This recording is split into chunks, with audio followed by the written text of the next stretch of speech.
दारुल देवबंद में शेख उल हदीस थे हजरत मौलाना हुसैन अहमद मदनी रहमतुल्लाह अलैह। अंग्रेज उनसे डरता था बहुत ज्यादा, पूरे मुल्क में जाकर अंग्रेजों को ललकार, डरते नहीं थे, शेर की तरह दहाड़ते थे। तो अंग्रेजों ने सोचा इनको दारुल देवबंद से निकलवा दिया जाए। अगर ये दारुल देवबंद से निकल जाएंगे तो एक तो दारुल देवबंद का स्टेज बहुत बड़ा और दूसरे इनकी शख्सियत बहुत बड़ी, दोनों मिलकर बड़ी ताकत हो जाती है और हमें नुकसान बहुत होता। कम से कम इनको दारुल से निकलवा दिया जाए ताकि इनकी आवाज में जोर न रहे, कम से कम दारुल के शेख उल हदीस तो नहीं रहेंगे। लेकिन चूंकि दारुल देवबंद अंग्रेजों से एक पैसा नहीं लेता था तो अंग्रेज उस पर कोई आर्डर भी नहीं दे सकता था। हैदराबाद के नवाब जो अंग्रेजों के तरफदार थे, अंग्रेजों से मिले हुए थे, अंग्रेजों ने हैदराबाद के नवाब को आमादा किया कि आप दारुल देवबंद में चंदा देते हैं, आपका असर और रसूख है, आप अपने असर और रसूख को इस्तेमाल करके मौलाना मदनी जो हमारे सबसे बड़े मुखालिफ हैं दारुल देवबंद से उनको निकलवा दीजिए। यह हैदराबाद के नवाब से अंग्रेजों ने कहा। नवाब ने ना आओ देखा न तो इतना लंबा खत लिखा और दारुल देवबंद के मोहतमीम हकीमुल इस्लाम कारी तैयब साहब रहमतुल्लाह अलैह थे।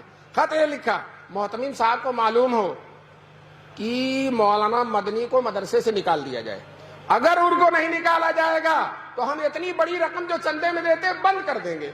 हजरत कारी तैयब साहब को इन बूढ़ों ने देखा होगा, हकीमुल इस्लाम थे, बड़ी ही लताफत की बातें उनकी जबान से निकलती थी। चुनांचे हजरत ने जवाब दिया, अंग्रेजों को मालूम हो, नवाब हैदराबाद को मालूम हो कि मौलाना मदनी का मदरसे में रहना अंग्रेजों के लिए बहुत मुफीद है। क्यों? हम उनको हफ्ते में 6 दिन छुट्टी नहीं देते, बुखारी और तिरमिजी पढ़वाते हैं, जुमे के 1 दिन छुट्टी के मिलते हैं, मुल्क में कहीं जाकर अंग्रेजों को ललकारते हैं। तो अगर हमने उनको मदरसे से निकाल दिया तो उनका पूरा हफ्ता खाली हो जाएगा, और जब पूरा हफ्ता खाली होगा तो 1 दिन के बजाय 7 दिन हफ्ते में मुखालफत करेंगे, और जब 7 दिन मुखालफत करेंगे तो अंग्रेज को अगर 7 साल में जाना तो 1 ही साल में जाना पड़ जाएगा।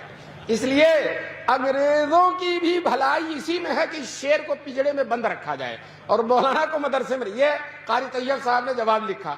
कुछ दिनों के बाद शेख उल इस्लाम हजरत मदनी को मालूम हुआ तो दफ्तर एहतमाम में तशरीफ लाए। हजरत कारी तैयब साहब से कहा, कारी साहब मेरे बारे में क्या खत आया और आपने क्या जवाब दिया? तो कारी साहब ने कहा, खत हैदराबाद का खत और अपना जवाब शेख मदनी के सामने रख दिया। हजरत मदनी ने संजीदगी से वक़ार और तमकनत से मुताला करके कहा, मोहतमीम साहब दूसरा खत लिखिए और ये लिखिए कि नवाब साहब आपने धमकी दी है कि आइंदा चंदा बंद कर देंगे। हम आपसे कहते हैं कि अब तक साल से जितना चंदा दिया आपने, सारे चंदे की फहरिस्त भेज दीजिए, आपकी सारी रकम वापस कर दी जाएगी। आइंदा देना तो दूर की बात है, आपकी सारी रकम वापस कर दी जाएगी। आप समझते हैं मदरसा आपके चंदे से चलता, मदरसा अल्लाह की अमानत है और अल्लाह इसको चलाने वाले। उलमा ने लिखा है कि हजरत कारी साहब का जवाब हकीमाना था और शेखुल इस्लाम का जवाब मुजाहिदाना था।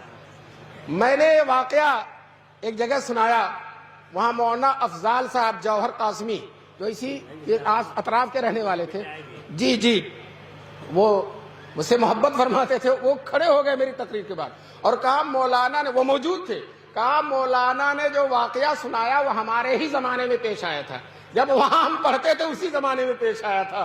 दोस्तों देखिए अल्लाह ताला ने उन्हीं के एक मखसूस शागिर्द से तायद करा दी।